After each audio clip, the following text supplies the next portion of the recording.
Hey everyone, welcome to today's edition of One Single Story, where each weekday we offer a brief lesson from a section of today's reading, and then we examine a single relevant question that passage points us to. Today I'm joined by Chris Rexroad, and we are looking at a passage from Job chapter 26. So Job agrees that God is powerful, that he acknowledges that.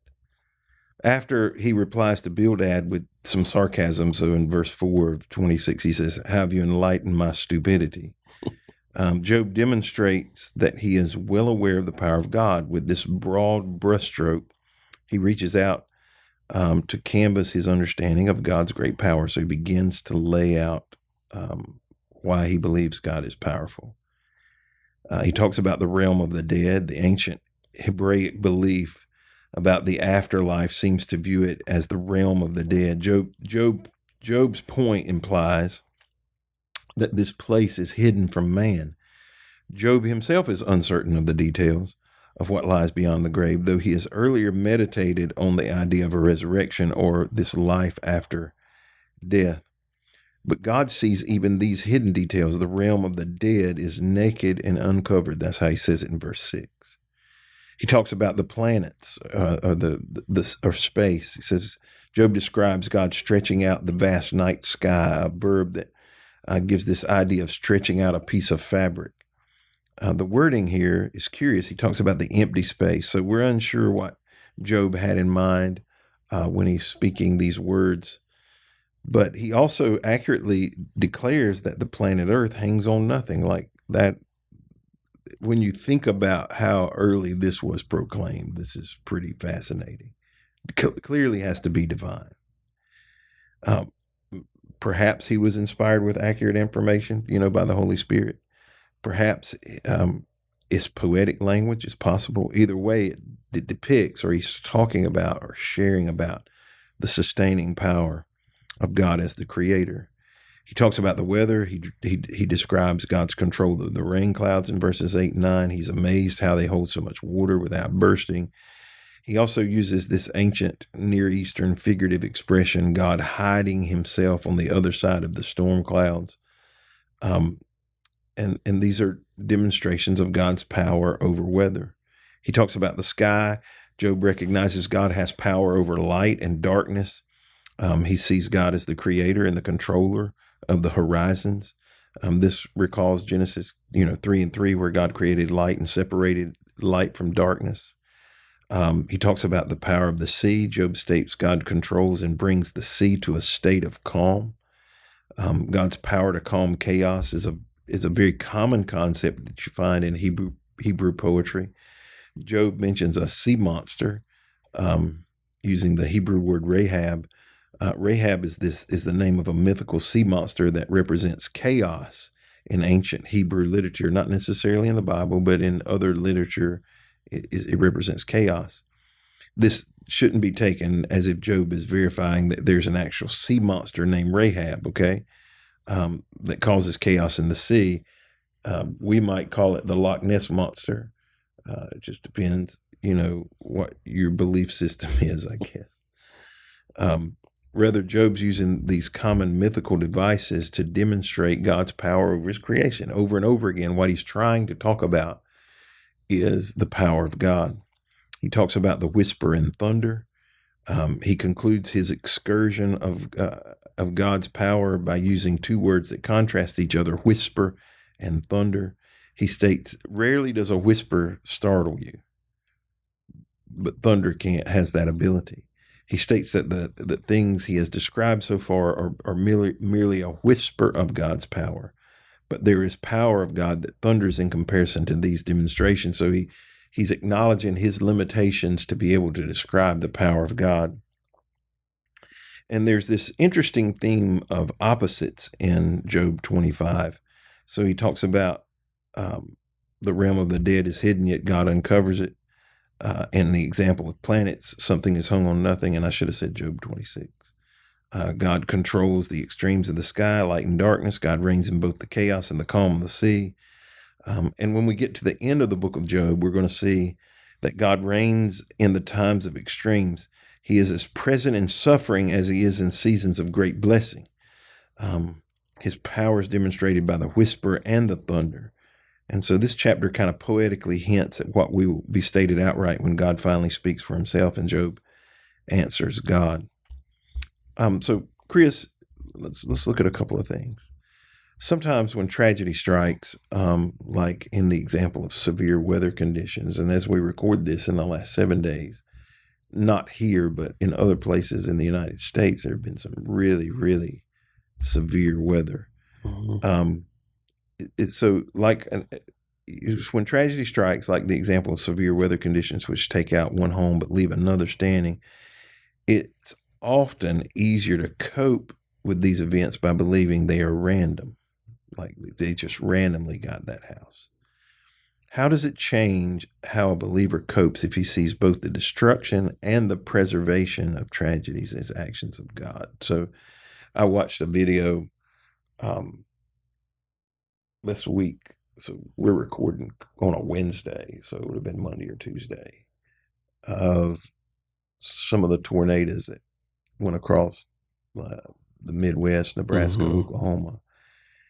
And I watched a horrible, like it was, you could see it coming to a neighborhood and these large brick homes, and it just rips some of them up, but the others are left standing. So that's the example of this question.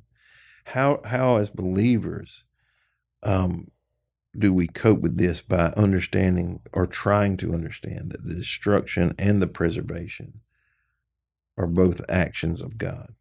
I think as believers, it's usually what we see on the back end of it, and I don't ever mean to make less of the pain that people go through and the loss and everything, but usually, like we see this after like Hurricane Katrina, and a lot of other natural disasters and these tornadoes that have recently gone through the Central Plains, that you see a major act of community come together. It's almost kind of like people's focus is like reset, and a new form of like brotherliness and community come together. So we're able to see positive things come out of that, where people begin to bond and everything. But the struggle is trying to figure out why God has allowed this to happen, because He is in control of things. It makes me remember, I want to say it was back in 2012 when I was still living in Indiana. There was a EF4 tornado that went through a couple towns, Henryville and Maryville.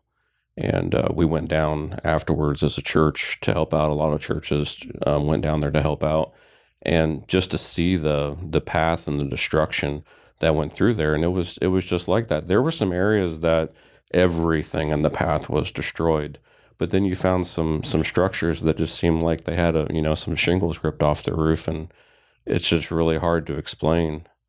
I think one of the mistakes that we make is we try to characterize it as righteous and unrighteous. Yeah. Clearly, the book of Job is not about an unrighteous man suffering. Correct, yeah. It is about a righteous man suffering. As a matter of fact, some translations describe him as perfect.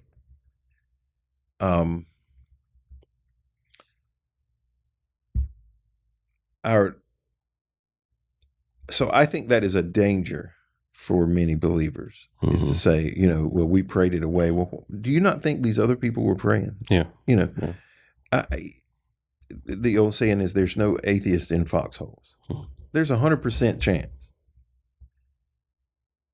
If you were in a house and you saw a tornado coming at you, you were calling out to somebody. You're going to pray to somebody. Yeah. You calling out for some help somewhere.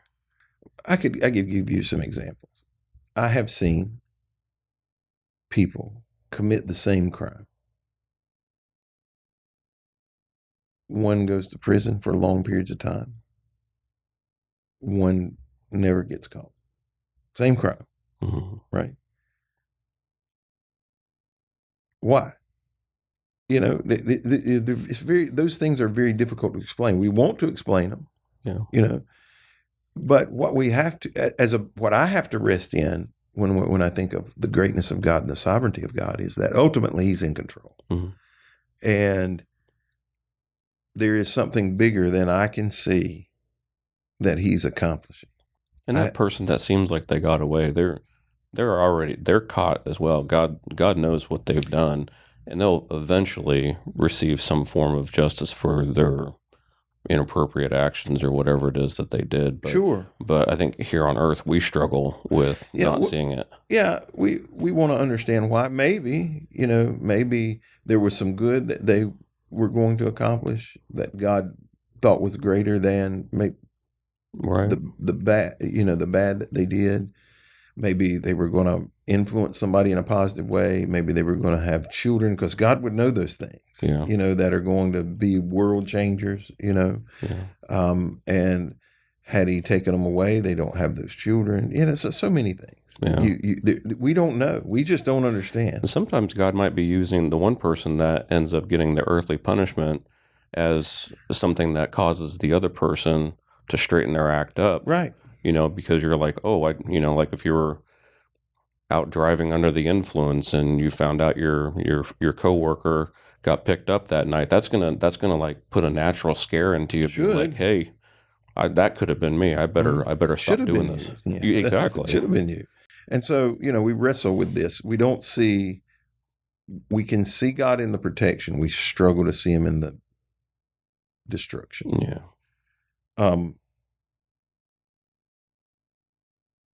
Do you find any comfort in? Do you stress over the weather, or do you find comfort in the fact that God's in control? I don't stress over the weather. I do find comfort that God is in control.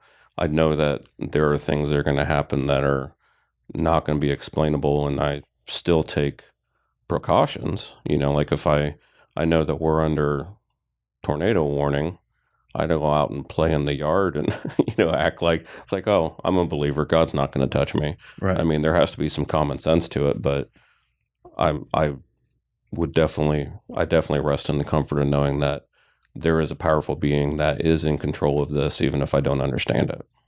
Yeah. Well, if I was under a tornado warning, I'd still go out in the yard and play. Would you? Well, that's just my nature. Would you be out there filming? I might. That may put me in the stupid category. Now, I am scared of a tornado. Yeah.